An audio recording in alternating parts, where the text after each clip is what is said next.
안녕하세요. 저는 QM에서 중고등부 영어를 맡고 있는 조안나입니다.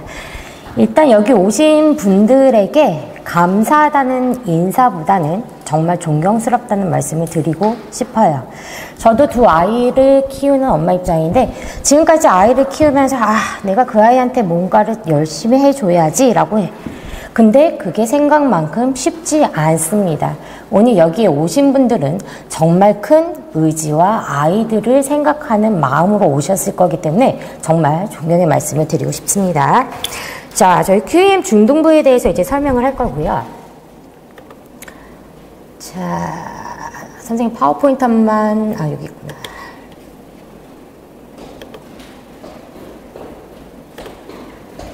네. 됐을까요? 네. 자, 제 이름은 이제 QM에서 중고등부 영어를 맡고 있는 조안나고요. 지금 이제 여기 남양주, 구리 쪽에서 10년 이상 입시를 맡아서 아이들을 가르치고 있습니다. 자, 일단 설명에 앞서서 아마 여러분 설명을 많이 들어봤다면 이제 중학교, 고등학교 어떤 레벨이 주어지는지 어떤 것을 배우는지 많이 들어봤을 것 같아요. 자, 우리가 작년까지만 해도 어머님들의 도움이 그렇게 크게 필요하지 않았습니다. 누구한테? 아이들의 입시한테. 그런데 이제는 부모님들의 도움이 없으면 아이들이 대학교에 들어가기 어렵습니다. 무슨 말이냐? 여러분이 온 만큼 노력을 한 만큼 우리 아이의 대학교의 네임밸류는 달라진다라고 제가 확실히 말씀드리고 싶어요. 자, 일단 제 사진인데 좀 비슷하진 않아도 저고요. 자, 우리가 지금 여기가 비평준화입니다. 그죠? 원래는 2024년, 내년부터 현재 중2 아이들부터 비평준화가 아니고 평준화를 실행하겠다라고 했어서 아마 준비를 안 한 부모님들이 꽤 있으실 거예요. 근데 이제 이미 그건 교육부에서 물 건너 간 걸로 돼 있고요. 지금 이제 현재 중2, 중3 아이들은 똑같이 비평준화로 가게 됩니다. 자, 비평준화는 여러분이 알다시피 학교의 등급이 중학교의 내신에 따라서 등급을 맞출 거야. 그러면 어머님들은 분명히 어떤 생각을 하실 거냐? 조금 높은 고등학교를 보내서 정시를 좀 잘 볼까? 이 아이보다 조금 낮은 학교를 보내서 수시를 잘 볼까? 아마 고민하시는 분들이 정말 많으실 겁니다.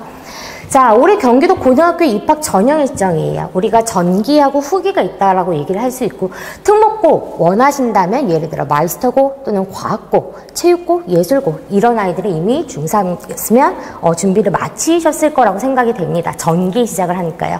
그 다음에 우리가 생각하는 일반한 평준 또는 비평준화 또는 외고 기준으로는 우리가 이렇게 후기에 전반적인 우리가 입시를 하게 됩니다. 중학교에서 고등학교 올라가는 거예요. 자, 그렇다면 영어에 대해서는 여러분이 많이 부딪혀도 보고 많이 들어봤을 거예요. 그래서 저는 전반적인 중고등학교에 우리가 어떻게 도와줘야 되는지, 아이들을 부모님과 선생님이 어떻게 도와줘야 되는지에 대해서 좀 말씀을 드리고 싶습니다. 자,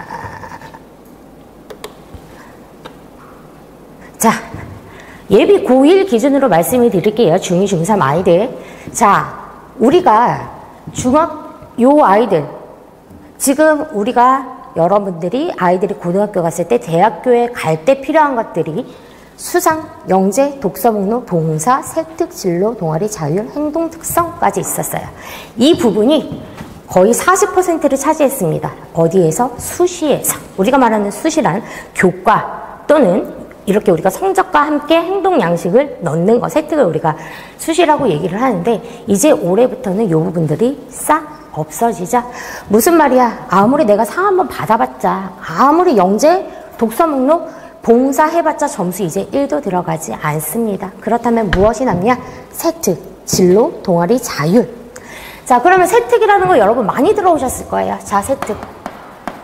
우리가 세제특례라고 하는데 한마디로 학교에서 교과 과목 선생님들이 우리가 옛날 성적표 말했죠? 성적표에 써주는 것을 얘기합니다. 학교마다 세특을 쓰는 유형은 되게 많이 달라요. 자, 저는 솔직히 위쪽에 있는 학교를 선호합니다. 무슨 말이냐? 우리가 일부 알다시피 동아고라든지 와부고라든지 이런 고등학교를 조금 선호하는 편입니다. 잘하는데 그 아이들과, 자, 여러분이 모의고사 아마 자녀가 뭐 위에 있는 아이도 있고 아래에 있는 애들도 있을 거예요. 우리가 평소에 얘기할 때 육모, 구모라고 얘기를 합니다. 자, 학교에서, 대학교에서, 교육부에서 고등학교의 등수를 다 알고 있어요. 아닌 것 같지만. 우리나라의 고등학교가 대략 일반적인 고등학교를 얘기했을 때 1250개 정도의 고등학교가 있고요. 학교 입학 사정관은 대략 한 1번에서 500등까지의 고등학교의 실력을 알고 있습니다. 그렇다면 그 실력을 무엇으로 가늠하냐? 우리가 육모와 구모라는 아이로 실력을 가늠하게 돼요. 자, 그렇다면 근데 요새 선생님 고등학교 내가 수준 잘하면 되는데 정시 뭐가 필요해요? 라고 생각을 할 수도 있어요. 자, 블라인드 면접이라는 거 들어보셨으면 좋겠습니다. 우리 작년부터 블라인드 면접을 봤어요. 한마디로 딱 학교 드러내지 않고 가는 겁니다. 그래서 내가 예를 들어 동아고를 나왔어. 그래서 수시 면접을 봤는데 동아고 모르니까 내가 얼만큼 잘하는 아닌지 알 수가 없어요. 하지만 입학사정관은 그 분야에서 10년 이상 있던 분들이에요. 그렇다면 그분들 뭐냐? 이 아이가 동아고 교복을 입지 않더라도 세특을 써준 것만으로도 이 아이가 동아고에서 왔구나라는 걸 이미 머릿속에 가지고 점수를 플러스를 합니다. 자, 그렇기 때문에 우리가 세특이라는 부분이 되게 필요하고 그러다 보니까 교과 과정에서 국영수의 선생님들이 써주는 부분이 되게 중요해요. 그러면 선생님들이 어떻게 써주겠냐? 당연히 아이들이 잘하면 써주시죠. 하지만 어머님들이 정말 많이 도와주셔야 됩니다. 영어 선생님, 수학 선생님, 국어 선생님은 어디까지 써주실 수 있냐? 이 아이가 영어 대회 잘했어요. 여기서 좀 어떤 것 좀 했어요. 거기까지는 써줄 수 있어요. 그거는 모든 아이들한테 다 써줄 수 있어요. 여러분은 여러분들의 자녀에게 어떤 세특을 쓸 수 있게 해야 되냐면, 예를 들어서 이 아이가 문법적인 과정에서 또는 형태론적인 관점에서 되게 궁금해하고 이것을 포커스로 논문을 써봤습니다 라는 내용이 있어야만 무조건 점수가 올라갈 수 있습니다. 그 부분은 학생이 스스로 못해요. 누가 해줘야 돼? 부모님과 또는 우리 학원들이 해줘야 되는 부분이라고 저는 생각을 합니다. 자, 우리가 정시라는 거하고 교과라는 거 아마 생각을 해보셨을 거예요. 내신을 많이 생각하고 있으신 분들 정시 버려야지? 혹시 아이들이 그렇게 말하면 무조건 말려주셔야 됩니다. 아마 여러분 3합, 3 이란 거 들어보셨을 것 같아요. 이거 무슨 말이냐? 내가 국영수에서 세 과목에서 점수 3합을 맞춰야 돼 라고 얘기하는 건 우리가 국어 1등급, 영어 1등급, 수학 1등급 맞춰줘야지만 이 학교에 들어갈 수 있는 기본적인 기준이 된다라는 거예요. 내가 아무리 교과에서 100점을 맞아. 그래서 내가 고등학교 1, 2, 3학년 동안 100점을 몽땅 다 맞더라도 이 아이가 예를 들어서 정시라고 얘기를 하죠. 거기서 학력 모의고사에서 우리가 3합을 맞추지 못하면 쓸 수가 없어요. 그래서 우리가 예전처럼 정시와 교과를 따로 생각하면 정말 큰일 납니다. 그러면 이런 정보를 누가 가지고 있냐? 어머님들이 가지고 계셔야 한다라는 거 조금 말씀을 드리고 싶어요. 그래서 이런 부분들을 좀 많이 우리 고3까지 아이들 좀 많이 데리고 왔으면 좋겠고, 자, 우리가 학원에서 많이 하는 것들은 이제 예비 고1 그러면 선생님 그러면 이제 말씀하신 거 알겠어요. 엄마들이 많이 도와줘야 되네요. 부모님들이 많이 도와주고요. 그리고 선생님들이 많이 도와주어야 합니다. 애들은 뭐 해야 돼요? 시간이 없어요. 공부만 해야 돼요. 공부만 하기도 시간이 너무너무 너무 작고 너무 힘이 듭니다. 고등학교 들어가면 애들 대부분 3시간 잤어요. 2시간 잤어요. 선생님, 학교 모의고사 공부해야 되는데 내신 공부해야 되는데 수행 때문에 2시간밖에 못 잤어요. 그 수행 누가 도와줘야 되냐면 부모님과 분명 학원 선생님들이 도와줘야만 이 아이들이 치고 올라갈 수 있습니다. 그렇다면 지금 영어는요, 다른 과목과 틀리게 어차피 배웠던 문법을 고3까지 계속 가져갑니다. 단어도 배웠던 것에 확장성만 있다라고 생각하시면 좋을 것 같아요. 그렇다면 우리 중학교 예비 고1이라고 얘기를 했지만 1, 2, 3학년 모두에게 해당이 된다라고 얘기를 해줬으면 좋겠습니다. 자, 모의고사 단어를 유추할 수 있는 능력이라는 걸 써놨는데요. 자, 제가 하나만 먼저 보여드릴게요. 자, 여러분 아마 기사에서 많이 보셨을 거예요. 외국 사람한테 문제 줬는데 무슨 말인지 모르더라. 내가 해설지 봤는데 이거 무슨 말인지 하나도 몰라. 아이들은 심지어 학원 선생님들, 심지어 학교 선생님들은 모의고사나 수능에 나오는 영어의 단어를 100% 알 수가 없습니다. 왜? 그분들은 이미 문제를 낼 때 답을 알고 내는 것이고 단어를 알고 내는 것이기 때문에 모르는 사람한테 그냥 줬을 땐 그 지문이 너무 어려울 수밖에 없어요. 그렇다면 그 부분을 아이들에게 어떻게 해야 되냐? 정말 많이 보여줘야 됩니다. 단어를 되게 많이 가져야 돼. 근데 언제나 달달달달 너무 많아요. 우리가 시중에 나와 있는 책 다 외운다고 해도 모의고사나 특히 고3 수능에서는 모르는 단어가 분명 나오게 됩니다. 그렇다면 관건은 무엇이냐? 모르는 단어가 나와도 내가 이 단어의 뜻을 알 수 있는 방법이 중요하다는 거예요. 맨날 달달달 외웠는데 그거 안 나오면 1도 소용이 없단 말이야. 그러면 우리가 이제는요, 2023학년, 2024학년, 2025학년 문제가 매년 영어는 엄청 많이 틀리다는 거 많이 아실 거예요. 똑같은 문제는 절대 중복이 되지 않습니다. 하지만 영어는 현실을 바탕으로 해요. 예를 들어 요즘 들어 우리가 GPT, 챗 GPT 많이 들어보셨죠? 그런 부분 당연히 내년부터 이제 문제가 나오기 시작합니다. 그러면 아이들이 거기에 대해서 내용을 아예 모르고 글을 보는 것과 알고 보는 것은 정말 천지 차이예요. 그래서 영어는 과학 시간이 아니지만, 국어 시간이 아니지만, 생물학 시간이 아니지만, 사이언스 시간은 아니지만 거기에 대한 지식을 충분히 고3 때 가지고 가야지만 문제를 푸는데 지장이 없습니다. 그렇다면 모의고사를 어떻게 단어를 유추하냐? 우리가 예를 들어서 자 어머님들과 제가 간단히 얘기를 해볼게요. come 이라는 단어가 있습니다. 요 시중에서 파는 단어책이에요. 우리가 come together 이라는 단어가 있어요. 그렇다면 어떤 단어에서 내가 아무리 모르는 단어가 오더라도 앞에 come 이란 단어가 왔다라면 그 문장의 글은 뭔가 함께 한다는 글을 무조건 가져간다라고 생각을 하시면 됩니다. 그러면 그 주제는 come 이라는 단어가 있는 아이를 루트로 봤을 때 이 아이는 아 뭔가 함께 하다라는 단어를 가지고 있다라고 봐줬으면 좋겠어요. 그래서 여러분 우리 컴퍼니 무슨 회사 컴퍼니라고 얘기 많이 하잖아요. 우리가 컴퍼니라는 말을 일단 하나 듣는다면 아 여러 가지들이 같이 구조적으로 함께 있는 것이 우리가 컴퍼니 합병 또는 회사라고 얘기를 하고요. 자, 잘 보이지는 않지만 compile이라고 돼 있어요. 자, 아씨 파일 싸놔. 저 위에다 막 싸놔. 파일은 쌓아놓는 걸 얘기를 합니다. 그렇다면 compile 하면 그 쌓은 것들을 모아서 우리가 정리한다라는 느낌으로 compile 요렇게 가준다라는 거.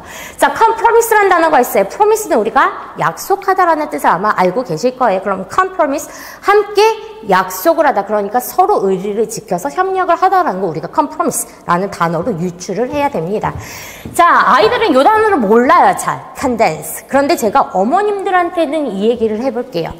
저하고 아마 연배가 다 비슷하실 것 같아요. 우리 옛날에 광고에서 어머님 댁에 보일러 놔드려야 되겠어요. 콘덴싱 보일러 들어보셨죠? 요즘 애들한테 야, 너 콘덴싱 보일러 아니? 몰라요. 콘덴싱 보일러가 뭐냐면 그게 안에 있는 열 효율을 응축을 시켜서 되게 효율적으로 발산시키는 게 우리가 콘덴싱 보일러입니다. 우리가 콘덴스 농축시키다 이런 뜻으로 사용을 하는데 아이들은 그 단어를 좀 모르지만 어머님들은 이렇게 아셨으면 좋겠어요. 제가 이 설명을 하는 이유 우리는 모든 단어를 다 외울 수 없습니다. 그렇다면 우리가 보고 이 아이에서 문제를 유추할 수 있어야 돼. 자, 쉽게 얘기할 때 우리가 심포니 많이 들어보셨죠? 심포니, 교향곡 이런 거 많이 걔네 다 뭐예요? 한꺼번에 동질적으로 같이 하는 것을 심포니라고 얘기를 하고요. 싱크로나이즈라는 것도 많이 들어보셨을 거예요. 물에 푹 빠져서 머리만 나와서 왔다 갔다 하는 거 보신 적 있죠? 함께 pose, 뭔가 위치를 취하다라는 것을 우리가 synchronize라고 얘기를 합니다. 이런 식으로 우리가 어떤 영어 단어 앞쪽에 붙은 것을 prefix라고 하고 뒤쪽에 붙은 것을 suffix라고 얘기하는데 이 아이만 안다면 우리 아이는 그 큰 모의고사 주제에서 안에서 해석을 할 수 없는 문장은 나올 수가 없어요. 자, 예를 들어서 어떤 문제는 조금 옆으로 가볼게요. 자, 어떤 문제는 이제 모의고사를 예상으로 합니다. 뭐 1번이란 문제는 정말 지문이 길어요. 길어도 이 아이는 3문장으로 된 아이가 있을 거고 2번이란 아이는 8문장으로 되어 있는 아이가 있습니다. 그러면 여러분 어떤 문장이 더 쉬운 문제일까요? 모의고사. 요 아이가 훨씬 쉽겠죠? 왜? 마지막에 땅 찍혀 있으니까 우리가 배운 1형식에서 5형식 배우면 끝이란 말이야. 그런데 세 개의 문장으로 끝냈다라는 얘기는요. 이 아이하고 똑같은 부피를 가진 글에서 글이 엄청나게 길다라는 겁니다. 우리 아이들은 그걸 되게 두려워해요. 길다는 걸. 그렇다면 어떤 역할을 해야 되냐? 우리가 쓸데없는 부사를 찾아주고 우리가 배운 1형식에서부터 5형식까지의 뿌리만 찾아주면 웬만한 아이들은 이 부분을 다 쉽게 해석해서 나갈 수 있습니다. 그래서 여러분이 아이들 영어 교육을 하실 때 영어는 요즘에 못하는 아이들이 거의 없어요. 너무 잘해요. 어릴 때부터 조기 교육을 하다 보니까. 하지만 영어를 말 잘하기 위해서 학원을 보내는 아이들은 없을 거라고 생각하고 학원을 보내는 이유는 곧 대학교를 잘 보내려고 학원을 보낸다고 생각됩니다. 그렇다면 우리는 영어를 잘하는 게 아니라 어떻게 대학교를 갈 것이며 어떤 시스템을 갖고 그 아이가 무조건 좋은 대학교에 들어갈 수 있는지에 대해서 학원과 어머님들이 서로 많은 소통이 필요하다고 저는 생각을 합니다. 자, 이 부분이 이제 제가 조금 강조하는 부분이에요. 아까 전에 얘기했듯이 해석을 못하는 아이들은 없어요. 영어를 너무 잘하다 보니까. 근데 문제는 해석을 쭉 해놓고 무슨 말인지 하나도 몰라. 모를 수밖에 없어요. 왜? 내가 지문이 요거밖에 안 나와. 근데 이 지문은요, 어디서 나오냐? 엄청 긴 논문 한 곳에서 발췌를 한 겁니다. 그렇다면, 이 글의 주제는 뭔데? 라고 물어봤을 때 내가 어떻게 알아? 너는 글을 이만큼 써놓고. 근데 요 부분에서 주제를 잡으라니 잡을 수 있겠어요? 못 잡아요. 이 글을 다 읽어야, 책을 좋아하시는 분들이라면 이 글을 다 읽어야지만 이 사람이 진짜 무슨 말을 하고 싶은지 알고 싶은데 우리 아이들은 이것만 써놓고 주제를 정하래요. 불가능합니다. 그렇다면 이런 부분이 점점 많아지기 시작한다면 영어 선생님이 하시는 역할은 시험이 나올 때마다 그 글을 다 보고 분석을 하는 겁니다. 그래서 처음에 시작할 때 이 글은 누가 쓴 글이며 이 글의 앞과 내용은 어디에 관련된 것이며 이 글은 건축학 아니면 위인전 또는 수필에 있는 글이다 라는 내용을 우리가 중학교부터 고3 때까지 계속 차곡차곡 내용을 머릿속에 집어넣어 준다면 그 아이들은 분명 어떤 글이 나와도 많이 봤는데 당연히 내용은 틀리지만 많이 봤지만 이렇게 분석적으로 글을 나누어서 만들 수 있는 스킬을 늘려갈 수 있다라고 저는 생각을 합니다. 자, 저도 중2, 그 다음에 초등학교 6학년 아이의 엄마예요. 아이의 엄마여서 관심이 되게 많습니다. 입시에 되게 많아요. 근데 저도 아까 이제 수학 선생님처럼 아이들의 체험을 더 많이 시켜줘야지 라고 생각을 했어요. 왜냐, 나는 여기는 저는 평준화라고 생각을 했거든요. 이제 요 중2는 평준화라고 생각을 했는데 대뜸 이제 아니니까 이제 중학교 내신이 필요한 거예요. 내신이 필요해서 이제 어떡하지? 그런데 공부는요.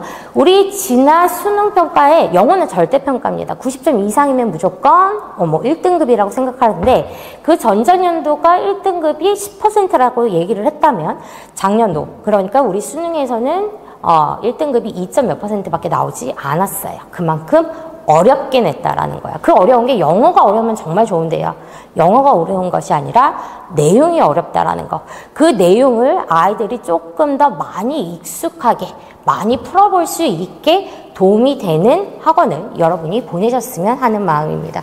저희 학원에 저 말고 이제 영어 선생님도 많으시고 수학 선생님도 되게 많으세요. 각각의 그분들도 다 모두 영어 선생님의 특징은 거의 다 자기만의 분석을 하십니다. 분석을 해서 아이들한테 굳이 애들 힘든데 달달달 읽게 안 해요. 왜? 이렇게 해주면 아이들이 되게 쉽게 보면서 머릿속에 집어넣을 수 있는데 그래서 그만큼의 열정을 많이 가지고 있는 것이 QM 선생님들이라고 여러분이 조금 생각해 주셨으면 좋겠고요. 그래서 저는 이제 학부형으로서 얘기를 하자면 지금 시작하셔야 돼요. 하루라도 늦어요. 저는 예전에 중3 때 하면 되지. 고등학교 때 가면 돼. 저도 그랬거든요. 그런데 현실에 제가 딱 맞다 보니까 늦었구나. 빨리 해야 되는구나. 다른 애들은 벌써 치고 올라갔구나. 내가 지금 고1, 중3인데 고1 영어 하지 않으면 고등학교 1학년 때 무조건 버벅됩니다. 너무 어려워요. 그렇다면 아이들이 중간중간 많이 힘들어할 때가 있을 거예요. 그럼 어머니도 한 번씩 생각하셨을 거예요. 때려쳐. 하지 마. 네 맘대로 해. 그러다 하겠지. 그러면 다른 아이들은 벌써 치고 올라갑니다. 그럴 때 옆에서 잡아주시고 상담도 선생님들과 많이 하시고 이 아이를 계속 끌어갈 수 있는 시너지가 조금 생겼으면 좋겠습니다. 자, 지금까지 QEM의 조안나 영어 선생님이었고요. 혹시 질문 있으실까요? 괜찮으실까요? 조금 내용이 길어서 지루하실 수도 있는데 끝까지 들어주셔서 감사합니다.